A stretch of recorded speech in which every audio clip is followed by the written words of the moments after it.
I'm risking everything to reveal this." Diana was sitting across from the interviewer as those remarks reverberated through the darkened room. Her voice was calm but tinged with a sense of urgency that the world had never heard before. This was no ordinary interview. A reckoning was in order. Confession. She had been hiding this fact for years under a well-manicured public persona, media attention, and royal duty. However, she was tired of being silent now that the world-shaking calamity was just a few days away. For years, the world witnessed a princess in a state of grace, a bride from a fairy tale who became a universal symbol of kindness. But behind the dresses and tiaras, behind the castle walls, was a lady stuck in a loveless marriage, compelled to smile through heartache, deceit, and treachery. Diana had fulfilled her part and adhered to the plan, but the cost was too great. Now that she was free, she was prepared to explain to the world why she had left Charles, why the crown had never suited, and why the truth, no matter how risky, was all that remained of her. This is Diana's last confession. She wanted you to hear the story. A royal fairy tale unraveled. It was intended to be a wish that came true. Long after her wedding day was a spectacular event, Diana remained plagued by that thought. There had been a disquieting void in her chest as she stood on the balcony of Buckingham Palace, waving to a sea of loving faces. It was a young woman entering history, a princess entering her own fantasy realm. There was a persistent sense that something wasn't quite right, though, despite her stunning smile and the silk and lace of her dress. A life of purpose, duty, and love had all enticed Diana Spencer into the maelstrom of royal romance.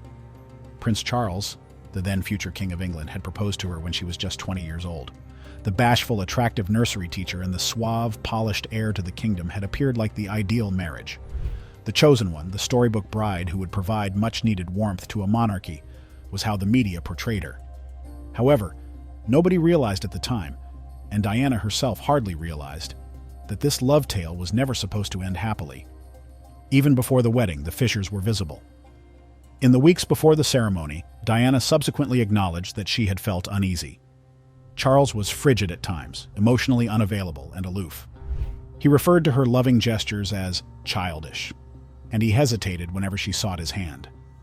The finding of a bracelet, however, was the event that completely destroyed her illusions. A beautiful gold bracelet with the initials C and C intertwined. It wasn't for her, though, it was for Camilla Parker. Diana addressed Charles regarding it, her pulse racing from the terror of what she knew in her heart. He gave a contemptuous reply. He informed her that she was being silly and said, "Camilla is just a friend." Nevertheless, the bracelet was far more than a piece of jewelry. That was evidence. Evidence of the fact that she was the third party in her marriage. Evidence that her soon-to-be husband was still someone else's. At that moment, there was no turning back. Millions of people watched the wedding, which was a royal sight. As Diana came down the aisle wearing a stunning ivory silk dress, she remembered her heart heaving with anxiety. Instead of heading toward love, she was entering a golden cage. In the eyes of the world, she was now Her Royal Highness, the Princess of Wales, when they exchanged rings and vows. But that title had invisible chains attached to it. There was little solace in their early marriage. Behind closed doors, Charles was aloof and frequently absent, preoccupied with royal responsibilities, duties, and, most importantly, Camilla. Within the walls of palaces that felt more like prisons, Diana felt alone and alienated. She yearned for warmth and connection, but Charles ignored her every time she tried to get in touch with him. Their already shaky marriage was further strained by the demands of royal life. A perfectionist press examined every step Diana took, examined every smile and emphasized every gaffe. Then, the most heartbreaking of all, she realized that the public loved her more than her own husband did. The world loved her, but Charles didn't like how popular she was becoming. Despite his lifelong preparation for the throne, Diana was the one who won the hearts of the populace. He once said sourly, "They come for her, not me." Diana attempted to fit in because she was anxious to keep her marriage intact. She portrayed the ideal spouse, the loyal princess. However, no amount of work could change the fact that Charles had never really loved her. That reality became too much to take. She struggled with an eating issue that overwhelmed her, and she started to break under the burden. It was a secret cry for assistance that nobody in the palace wanted to hear. As the months stretched into years, Diana realized she had married into an institution and not a family. A structure intended to stifle uniqueness, passion, and anything that endangered custom. Diana Spencer was no longer her. She was a representation, a part to be performed, a responsibility to be met. She knew in her heart, however, that she would never be able to fit that mold. Something far more sad had emerged from what had started out as a fairy tale. The young lady who had once believed in love and happily ever after was no longer Diana. She was awakening to a colder world than she had ever known. She would soon start the path that would ultimately take her to the most difficult choice of her life: to leave. A love story built on lies. At one point, Diana thought love could overcome all obstacles, that patience, hard work, and dedication may melt the coldest hearts. However, she was mistaken. She realized something was seriously, irrevocably broken at the end of their first year of marriage. The dazzling princess and her devoted wife were still visible to the public, standing obediently next to her prince. Diana, however, was alone herself behind locked doors. She wasn't just alone, she was ensnared in a romantic plot that had been planned long before she was involved. She had never really owned Charles. From the start, he had been someone else's. She sensed it in the way he talked, in the way he looked away when she tried to win his adoration, and in the way his eyes clouded when she probed too deeply about his history. Hidden in the shadows of their marriage and woven into the very fabric of their lives, Camilla was never far from them. Diana had initially persuaded herself that she was delusional and that her fears were deceiving her. Then, however, the little hints started to accumulate, one after the other, until it was hard to deny the reality. When she walked in the door, the hushed phone calls would always end, the perfume of another lady that lingered on his clothing after he went out. In her own marriage, she was the undesired visitor and the outsider in the private jokes between Charles and his closest friends. Then came the most agonizing betrayal of all. After a particularly chilly and aloof supper with Charles one evening, Diana found herself pacing the hallways of their home with her thoughts racing. She wanted something, anything, to validate what her heart understood. Then she noticed it. Nestled behind piles of papers in his study was a box, a little unobtrusive box, but one that contained the answers she had been too scared to confront. She opened it with shaky fingers. There were letters within. It was impossible to miss Camilla's handwriting. It was sophisticated, personal, and full of expressions of an unending love. I miss you every moment we are apart. I long for the day we can be as we were meant to be. She will never understand you the way I do. Diana's lungs began to empty. She had dedicated herself fully to a guy who had never been hers, striving for this marriage for years, evidence that she had been living a lie. She sensed the start of something new for the first time that night. It was neither heartbreak nor despair. She had suffered humiliation, deception, and rejection as though her love was unimportant. She was no longer the lady who had come into this marriage full of optimism. Someone else, someone who would not remain mute, took her place. She had complied with the unwritten standards of royal life and played the part of the ideal princess for years, smiling for the cameras. She was prepared to change the tale immediately, though. Furthermore, the world was unprepared for what she was going to disclose. The battle behind palace walls. Diana had always understood that joining the royal family meant giving up certain liberties, but nothing could have prepared her for the struggle she would undertake within the palace. While the world witnessed a young, stunning princess standing next to her prince, she was actually engaged in a war she had never enlisted in. Something changed inside her as soon as she learned the truth about Charles and Camilla. She first made an effort to repress it, telling herself that she could put up with the embarrassment, rejection, and loneliness. However, the deceit's weight weighed down on her relentlessly. The palace's opulent hallways grew chilly and inhospitable. She was reminded that she was an outsider in a place she was meant to call home by every service member's look and the family's courteous but aloof nods. But the real fight was against the institution itself, and not only Charles. Silence and control were key to the monarchy's success. Everything about Diana, including her feelings, hardships, and even joy, had to be carefully chosen to match the public persona the royal family wished to project. Any attempt to speak up was a direct challenge to the system, and any indication of vulnerability was interpreted as weakness. Before long, she discovered that she had to put up with whatever it cost. Diana, however, wasn't one to just put up with things. She first turned to the public for comfort, using her charitable endeavors as a means of escaping the icy coldness she encountered within the palace. She felt purposeful and was reminded that she was more than just a title after meeting folks who genuinely needed her. But as she gained more notoriety, she came to understand that the very quality that made her popular with the general public also made her a danger to members of the royal family.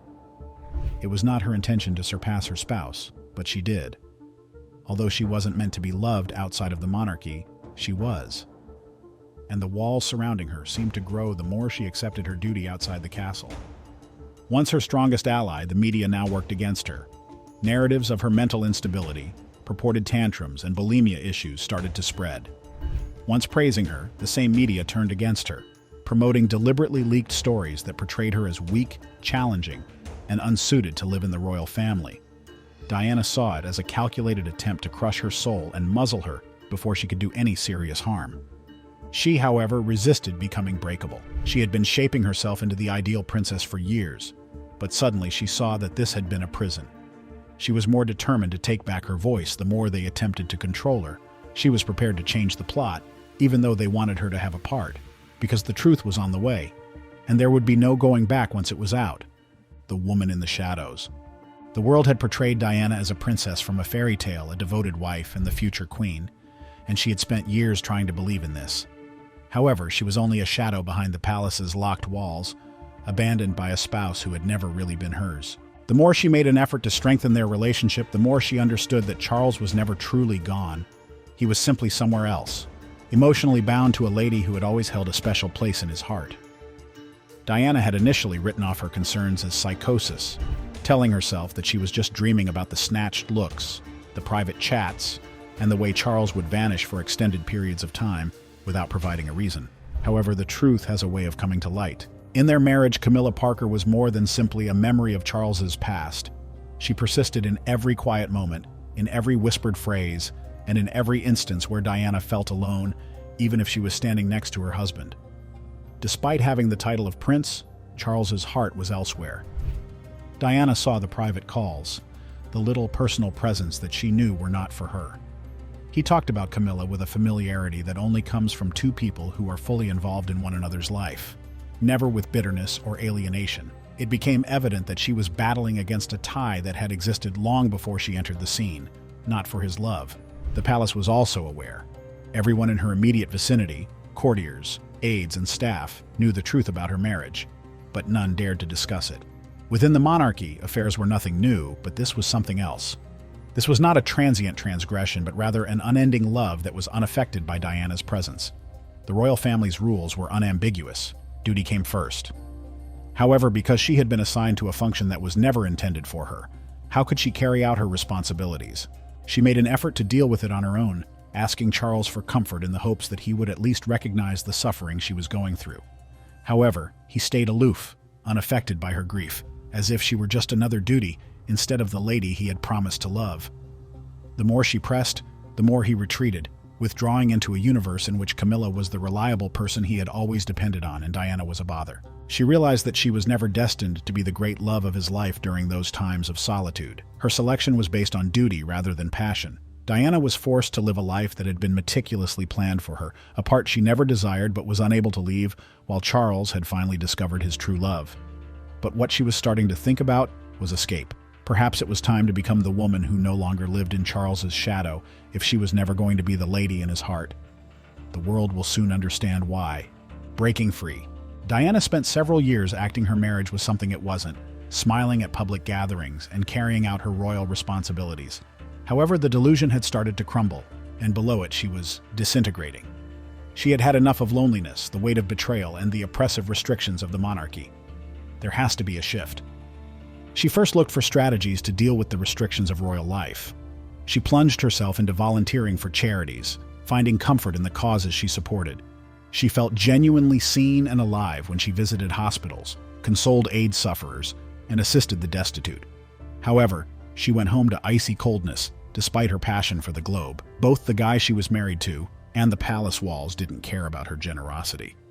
Her eventual turning point was a gradual, agonizing understanding that continuing to be married was slowly killing her, rather than a sudden, spectacular event. Despite being just in her early 30s, she felt as though she had endured a lifetime of suffering. Using every gesture and every phrase to create sensational headlines, the press persisted in its unrelenting chase. Seeing her as the issue, the royal family refused to defend her and stayed mute. But they were wrong to assume that she would wane into submissive silence. Diana understood she could take charge of her future even though she couldn't alter the past, and she would do it as widely as possible. For years, the monarchy had shaped the story, carefully deciding what the world might see. Diana was now prepared to explain her side of the tale. She took a chance, a daring, perilous one. In private, she made plans to participate in an interview that would rock the royal family's foundation. There was nothing more for her to lose. The reality, not the polished version the palace wanted the world to think, was what the world needed to hear. So Diana didn't hold back when the cameras rolled and the questions came. The final confession. Princess Diana sat down to confirm the truth she had been hiding for years. Why she left Charles just 1 week before her untimely death. Although she spoke steadily, there was no denying the impact of what she said. She said, "I'm risking everything to reveal this." She then revealed to the public the real reason she broke up with Charles. Love was something Diana had always believed in. When she married Prince Charles, she felt she had found her fantasy. However, behind the lavish wedding and the glittering tiara, their marriage began to show early signs of weakness.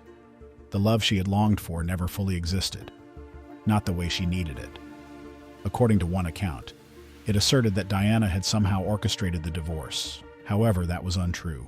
Diana didn't go after wealth or power. She went because she desired something Charles could never offer her, his love. Their marriage's reality was heartbreaking. From the start, Camilla Parker Bowles had always had a place in Charles's affections. Despite her best efforts to be the ideal wife and make things work, Diana was always the outsider in her own marriage. She reportedly remarked, "This marriage was a little crowded because there were 3 of us. There had never been an end to the affair." However, the oppressive reality of royal life was what ultimately pushed Diana out. An organization that viewed her as a responsibility rather than a human being had thrown her into it. They examined every action and questioned every feeling. They thought she would suffer in quiet. Following William's birth, she battled postpartum depression, but the royal family disregarded her suffering. She disclosed, "I was the first member of this family to ever experience depression or to be openly tearful." She was really distressed. She became bulimic in order to deal with the rejection and loneliness. She acknowledged that it was a sign of the problems in her marriage. Being the ideal princess and feeling rejected by her own husband were the 2 things that drove her to put an end to the charade. She even resorted to self-harm in an attempt to gain attention. You want help, so you try to hurt yourself on the outside because you're in so much pain inside. You inflict it upon yourself because your self-esteem is at a low ebb, and you don't think you're worthy or valuable. These were words she confessed during one interview with the BBC when she was speaking of mental health and her battle with bulimia. She came to the realization that being in the marriage was ruining her as the years went by. Leaving was an act of defiance as much as self-preservation. She was not going to remain silent any longer. She fought for her truth through her interviews, her collaboration with biographer Andrew Morton, through her friend James Colthurst, and her courage to speak up. When she was asked if she thought Charles would ever be king, she paused. Although she was aware that he wasn't qualified for the position, she was careful with her wording. Knowing that he had never been able to find peace, she remarked, "I would like him to find peace." Diana had no desire to rule a country as its queen. She declared, "I want to rule people's hearts as a queen." Ultimately, she was. A legacy that lives on. With Princess Diana's death, her truth remained unaltered. Her choice to speak up and escape the confines of a cruel institution and a loveless marriage changed how people perceived the monarchy. By refusing to stay quiet, she made sure that her narrative would live on forever. Change began because of her bravery. The royal family had to change in order to recognize the weaknesses in its basis. More significantly, her sons, Prince William and Prince Harry, continued her legacy by resolutely choosing to live according to their own standards rather than strict royal ones. Diana's ultimate desire was love and understanding, not a crown. Lost in the palace's shadows, she once dreaded forgetting. Rather, she came to represent fortitude, empathy, and resistance to an inflexible system. Her presence persisted even though she was no longer there. Not simply as a princess, but as a woman who dared to advocate for herself, she will live on in the hearts of those she touched, in the humanitarian efforts she supported, and in the way the world remembers her. That was her real legacy, after all. What do you think about her decision to finally speak out? Was she brave, or was the risk too great? Let us know what you think in the comment section below. Thank you for watching this video. See you in the next one.